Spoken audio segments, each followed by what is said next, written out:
The Railway Servants discipline and appeal rules 1968 अर्थात rail सेवक अनुशासन एवं अपील नियम 1968। आज हम इन नियमों की पूरी सूची देखेंगे। संक्षेप में सारे नियमों की जानकारी लेंगे। इन नियमों की संख्या 31 है और ये कुल 7 भागों में बटे हुए हैं। संविधान में भाग 14 के अनुच्छेद 309, 310, 311/1 और 311/2 में किए गए प्रावधानों पर ये नियम आधारित हैं, राष्ट्रपति के द्वारा बनाए गए हैं। कोई भी कर्मचारी केवल तब तक सेवा में रह सकता है जब तक राष्ट्रपति उसे सेवा में रखना चाहते हैं, यानी कि राष्ट्रपति की प्रसन्नता पर्यंत ही कोई कर्मचारी सेवा में बना रह सकता है। इसका उल्लेख अनुच्छेद 310 में किया गया है। रेल सेवक अनुशासन एवं अपील नियम 1968 बहुत महत्वपूर्ण है। प्रत्येक रेल कर्मचारी को इनकी जानकारी होनी चाहिए। विभागीय परीक्षाओं में भी इनसे संबंधित प्रश्न पूछे जाते हैं। आइए प्रत्येक नियम के विषय में हम संक्षेप में जानकारी प्राप्त करते हैं।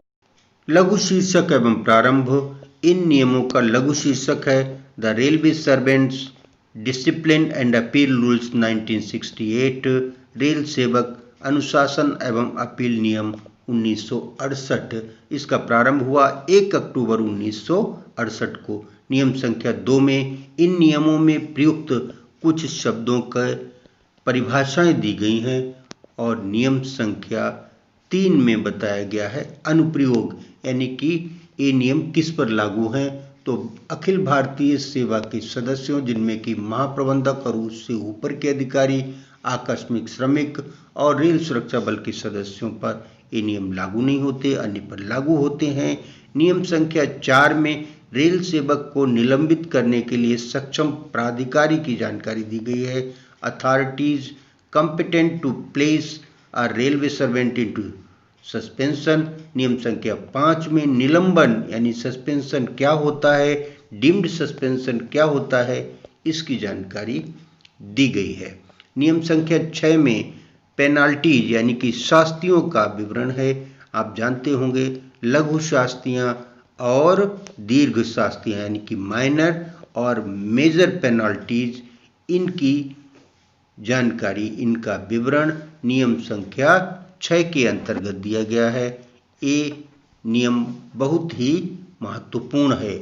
नियम संख्या 7 में अनुशासनिक प्राधिकारी के विषय में बताया गया है। अनुशासनिक प्राधिकारी वह होगा जो कि नियमों के अनुसार छोटी या बड़ी शास्ति लगा सके। अनुशासनिक अधिकारी आरोप पत्र दे सकता है और दंड भी दे सकता है। नियम संख्या 8 यानी कि कार्यवाही शुरू करने का प्राधिकार, अथॉरिटी टू इंस्टीट्यूट प्रोसीडिंग्स, इसका विवरण दिया गया है। नियम संख्या 9 में दीर्घ शास्ति देने की प्रक्रिया बताई गई है। Procedure for imposing major penalties, ये बताया गया है नियम संख्या 9 में। नियम संख्या 10 में रूल नंबर 10 जांच रिपोर्ट पर कार्रवाई, action on the inquiry report के विषय में चर्चा है। नियम संख्या 11 में लघु शास्ति आरोपित करने की प्रक्रिया, procedure for imposing minor penalties बताया गया है। नियम संख्या 12 में आदेशों का संचार यानी कि कम्युनिकेशन ऑफ ऑर्डर्स, यानी आदेश कैसे दिए जाएंगे, इसकी जानकारी है। नियम संख्या 13 में सामान्य कार्यवाही का विवरण है, कॉमन प्रोसीडिंग्स। नियम संख्या 14 में कुछ मामलों में विशेष प्रक्रिया का जिक्र है। Special procedure in certain cases. नियम संख्या 15 में राज्य सरकारों इत्यादि को उधार दिए गए रेल सेवकों के संबंध में प्रावधान है। Provisions regarding railway servants lent to state governments. और नियम संख्या 16 में केंद्रीय सरकार अथवा राज्य सरकारों इत्यादि से उधार लिए गए रेल सेवकों के संबंध में अनुशासनिक कार्रवाई का प्रावधान बताया गया है। नियम संख्या 17 में उन आदेशों का विवरण है जिनकी विरुद्ध अपील नहीं की जा सकती है। Orders against which no appeal lies. नियम संख्या 18 में उन आदेशों का विवरण है जिनकी विरुद्ध अपील की जा सकती है। ऑर्डर्स अगेंस्ट विच अपील लाइज।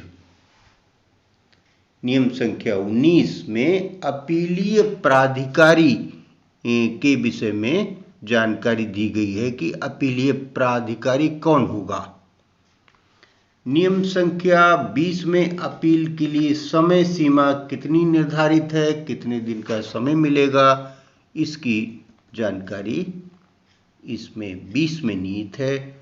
और नियम संख्या 21 में फॉर्म का जिक्र है, यानी कि किस कार्रवाई के लिए किस फॉर्म का प्रयोग किया जाएगा। नियम संख्या 22 में अपील पर विचार, कंसिडरेशन ऑफ अपील। नियम संख्या 23 में अपील में आदेशों का क्रियान्वयन, implementation of orders in appeal की जानकारी है। नियम संख्या 24 में अराजपत्रित कर्मचारियों के लिए विशेष प्रावधान जो किए गए हैं नियमों के अंतर्गत, उनका विवरण है। Special provisions for non gazetted officers. नियम संख्या 25 में पुनरीक्षण यानी कि रिवीजन का प्रावधान बताया गया है। और नियम संख्या 25A में समीक्षा यानी कि रिव्यू, दोनों का अंतर समझ लीजिए, पुनरीक्षण और समीक्षा। नियम संख्या 26 में आदेशों, नोटिसों आदि को तामील कराया जाना। कैसे तामील कराया जाएगा, service of orders, notice etcetera के बारे में बताया गया है। और 26A में रेलवे बोर्ड या राष्ट्रपति की ओर से आदेशों, नोटिसों आदि को तामील कराए जाने के प्रावधान की जानकारी है। नियम संख्या 27 में समय सीमा को बढ़ाने और देरी को माफ करने की शक्ति के विषय में जानकारी दी गई है।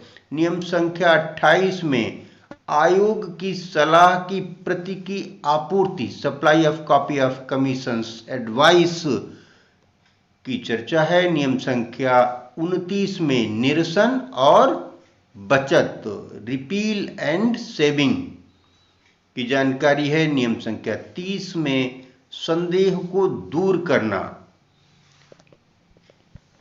करने से संबंधित रिमूवल ऑफ डाउट्स संबंधी प्रावधानों का उल्लेख है। नियम संख्या 31 में राष्ट्रपति को याचिकाएं प्रस्तुत करने का अधिकार, right to submit petitions to the president का ब्यौरा दिया गया है। साथ में अनुसूचियां हैं 3, यानी कि शेड्यूल 1, शेड्यूल 2 और शेड्यूल 3। ये भी इस नियमावली का अंग है। आपको ये वीडियो कैसा लगा, कृपया इस चैनल को सब्सक्राइब कीजिए और दबाइए बेल आइकॉन ताकि नोटिफिकेशंस मिलते रहें। धन्यवाद।